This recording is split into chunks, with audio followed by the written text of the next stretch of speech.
Salut les ludogeeks, bienvenue dans cette nouvelle vidéo de tutoriel pour peindre des lames étranges. Donc là, on peut voir dans la main de cet assassin, dans sa main droite, la lame qui avait servi de modèle pour le tutoriel sur lame noire obsidienne. Voilà, on est allé un petit peu plus loin que ce que j'avais en tête au début, mais il y aura un autre tuto peut-être plus pour quelque chose de plus simple. Là, on va faire cette lame maintenant, cette dague, qui va être plutôt violette du coup. Donc elle a été basée en Screamer Pink de la gamme Citadel. Et là on va travailler les ombres avec du Dark Sky de Army Painter. Donc c'est bien comme la courbe des lames est bien dessinée. En fait ça va être assez facile de venir apposer mes ombres. Je vais venir faire les ombres dans les creux, tout simplement. C'est assez facile, là c'est bien guidé, on va dire.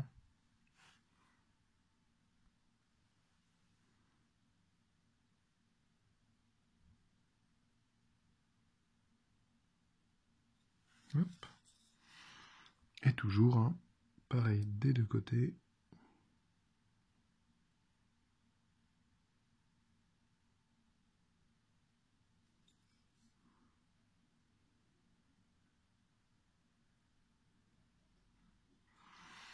Hop.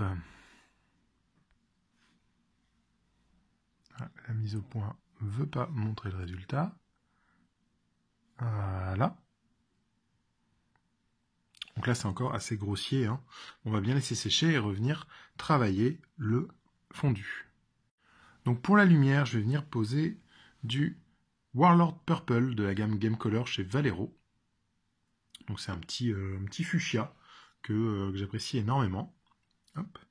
Donc bien dilué, et je vais venir le poser sur les sommets comme ça de la lame.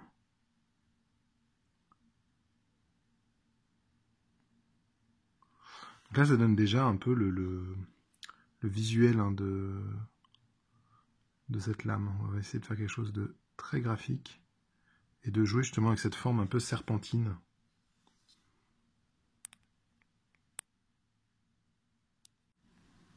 Voilà, donc maintenant que j'ai posé mes ombres et mes lumières, on voit bien sur la lame ce que ça donne, je vais revenir avec mon Screaming Pink pour refaire les zones intermédiaires. Donc je prends mon Screaming Pink que je dilue bien.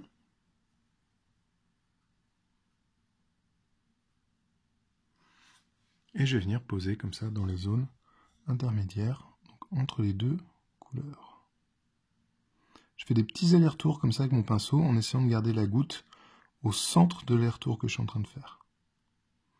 Donc vous voyez, quand on peint, avec le pinceau, on va balader un peu la goutte de peinture, balader les pigments. Et en fait, c'est au moment où vous allez soulever le pinceau que vous allez marquer vraiment les pigments. Donc vous allez en déposer le plus. Donc je vais faire des petits allers-retours pour teinter un petit peu, faire mon fondu, et au moment où je relève le pinceau, c'est là où ma couleur sera la plus forte.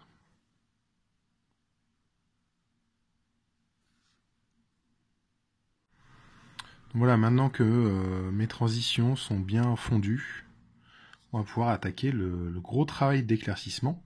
Donc là, je vais reprendre mon fuchsia et je vais tout simplement intégrer de l'ivoire dedans. Voilà. Donc j'ai mon ivoire qui est toujours sur ma palette et je vais venir mélanger avec un petit peu de fuchsia.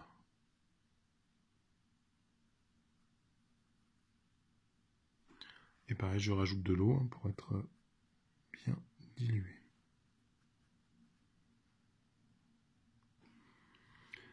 Donc là, dans un premier temps, je vais venir faire en fait les arêtes.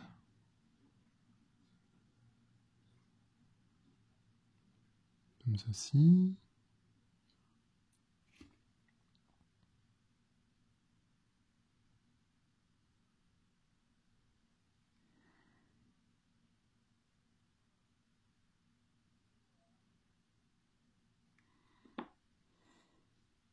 Et je vais essayer de faire celle qui est au centre, qui est un petit peu plus compliquée du coup.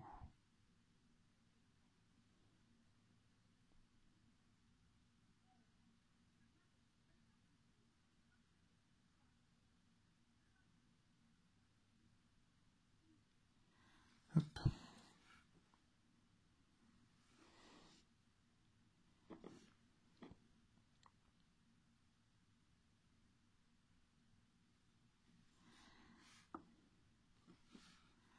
Voilà, donc là on commence à avoir quelque chose de très lisible. Je vais revenir sur mes lumières, mettre une petite pointe, alors je vais juste rajouter du fuchsia parce que c'est un peu trop rose sinon, et je vais refaire des petites lignes comme ça.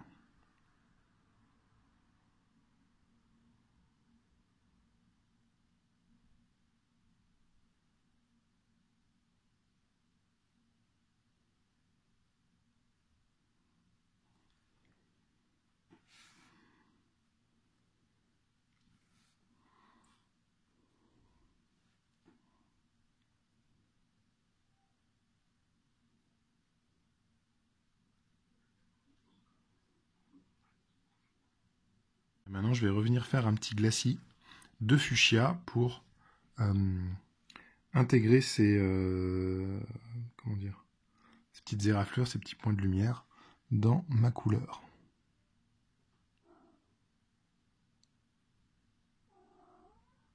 Hop là.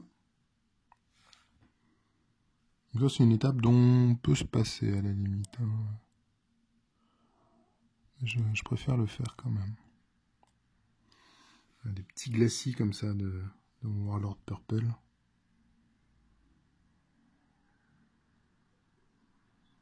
Ça me permet aussi au passage de réaffiner là, cette petite ligne.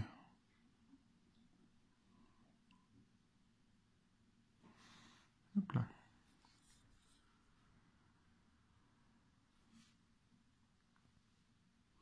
Vous voyez, là, il y a des endroits où c'est un peu trop marqué,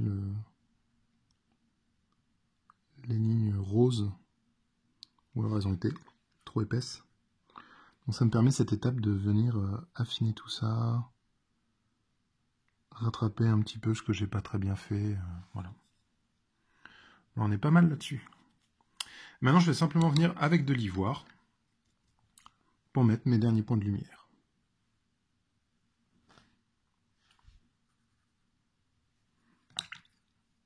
On va changer de pinceau, je vais prendre un petit 2-0 pour ça.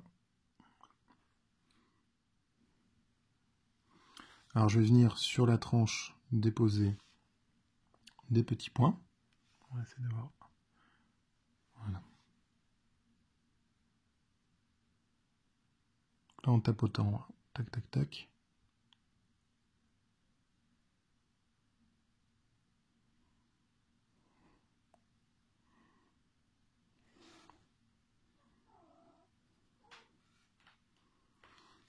Hop.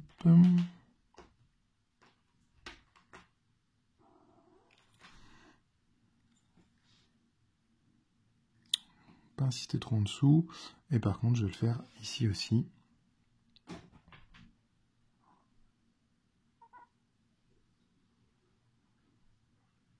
Je fais pas tout le long de la ligne, hein, vous voyez. Je vais juste déposer quelques points.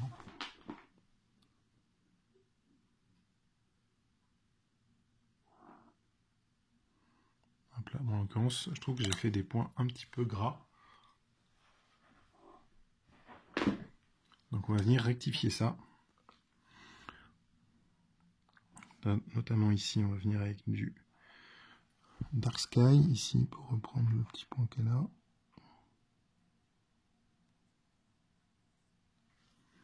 Hop.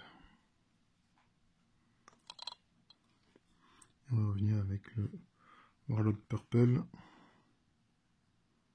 pour le petit point du dessus.